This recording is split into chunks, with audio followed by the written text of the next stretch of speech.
মধ্যপ্রাচ্যের ভূরাজনৈতিক মানচিত্র যেন আবারও এক অস্থিরতা ও অনিশ্চয়তার মধ্যে প্রবেশ করেছে। সিরিয়ায় অবস্থিত ইরানি কনসুলেটে ইসরায়েলের সরাসরি হামলা এবং এর পাল্টা জবাবে ইরানের প্রতিশোধমূলক অভিযান পুরো অঞ্চলে উত্তেজনার পারদ ছড়িয়ে দিয়েছে।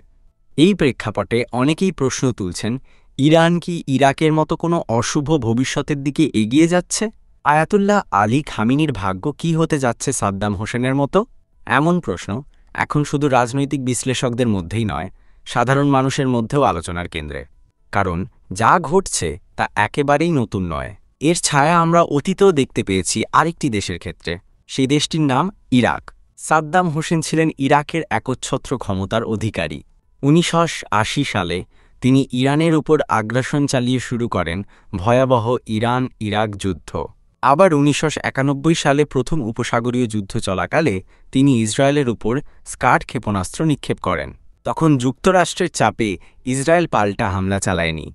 কিন্তু ইতিহাস বলছে 2003 সালে যুক্তরাষ্ট্রের নেতৃত্বাধীন জোট ইরাকে হামলা চালিয়ে সাদ্দামকে ক্ষমতাচ্যুত করে। তাকে বিচারের মুখোমুখি করে ফাঁসিতে ঝুলিয়ে দেওয়া হয়।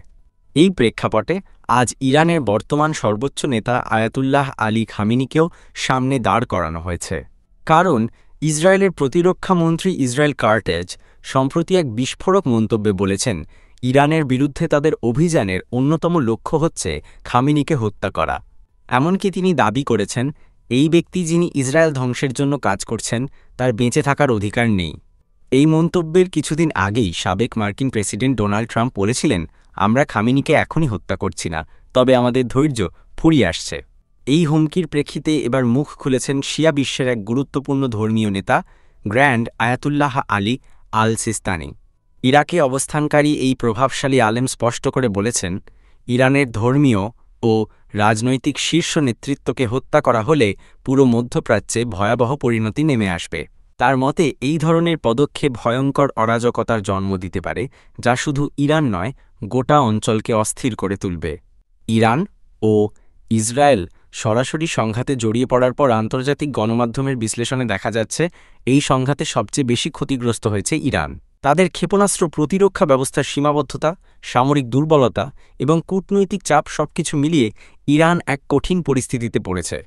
ইসরায়েল যেভাবে খামিনির বিরুদ্ধে টার্গেট করে বক্তব্য দিচ্ছে তা যেন স্মরণ করিয়ে দেয় যুক্তরাষ্ট্রের সাদ্দাম বিরোধী প্রচারণার কথা। তখনও বলা হয়েছিল সাদ্দাম একটি হুমকি, তার অস্ত্র মজুদ ধ্বংস করতে হবে।